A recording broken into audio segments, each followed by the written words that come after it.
Hello, it's a rainy day and I have child caring duties.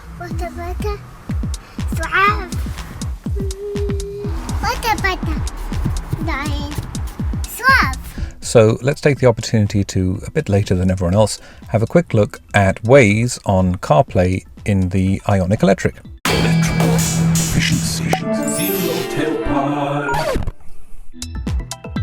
So I previously made videos about Apple Maps and Google Maps on CarPlay in the IONIQ Electric, and my hope as to whether Google Maps with its kind of satellite layer view and other features might sort of replicate a kind of Tesla-like navigation experience by being able to pinch and zoom and scroll around smoothly and quickly. From that video I got some interesting and useful feedback that a lot of the limitations about those two systems are down to the screen in the IONIQ and not actually to the software or to CarPlay. I actually went back and tested Google Maps and Apple Maps to show that you can actually sort of hold to scroll around the map. You can do that in the inbuilt SatNav GPS system in the IONIQ, but depending on the level of zoom you've got, it can be a bit erratic and can end up sort of zooming all over the place, so it's not ideal.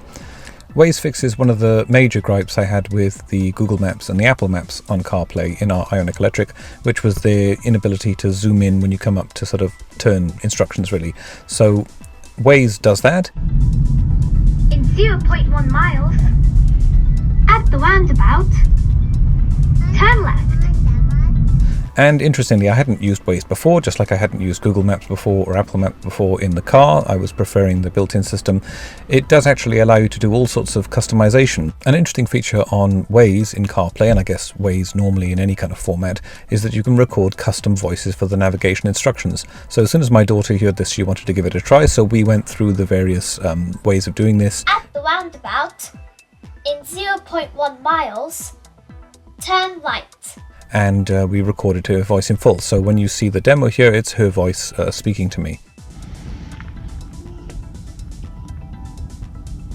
Turn right.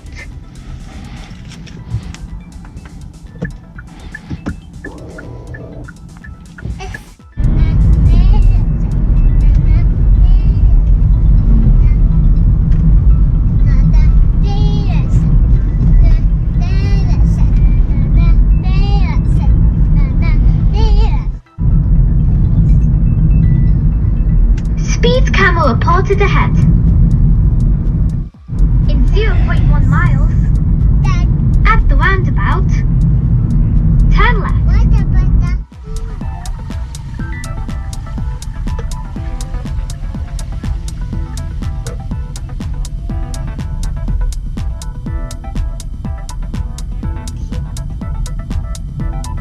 So looking now at the features that you can only see not through the CarPlay interface but on the phone, there's quite a lot of settings that you can customize. So these are the ones that I like. So there's various things that you can customize here as we see as we scroll down.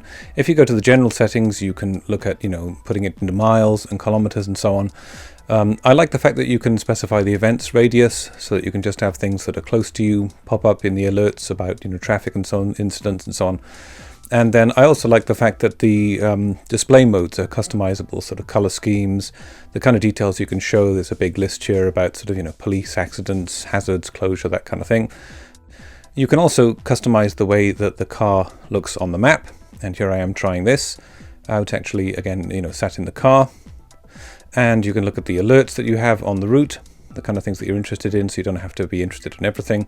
And then if you look at the navigation options, a bit like the built-in GPS sat-nav on the car, you can tell it to avoid or use certain things. The reduce difficult junctions one is I don't know if that works or not, but it's interesting.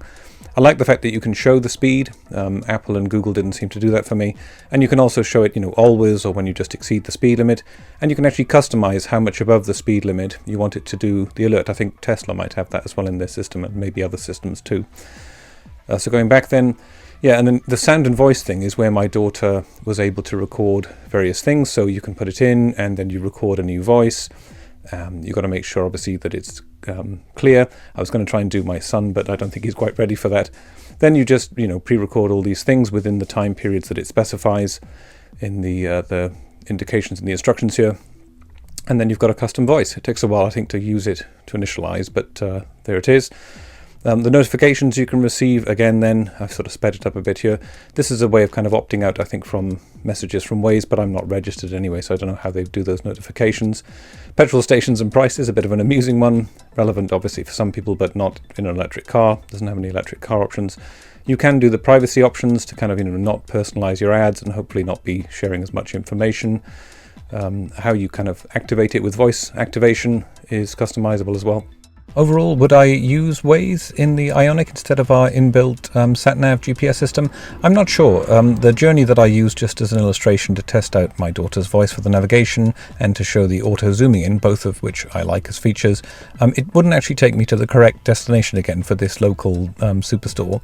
I don't know quite what it is about the way that superstore is registered on the maps, but anything other than the car's built-in system that I've tested so far wouldn't actually take me to the correct entrance. They would try to take me to some goods entrance or across a canal. So there are issues perhaps with that in terms of the navigation data.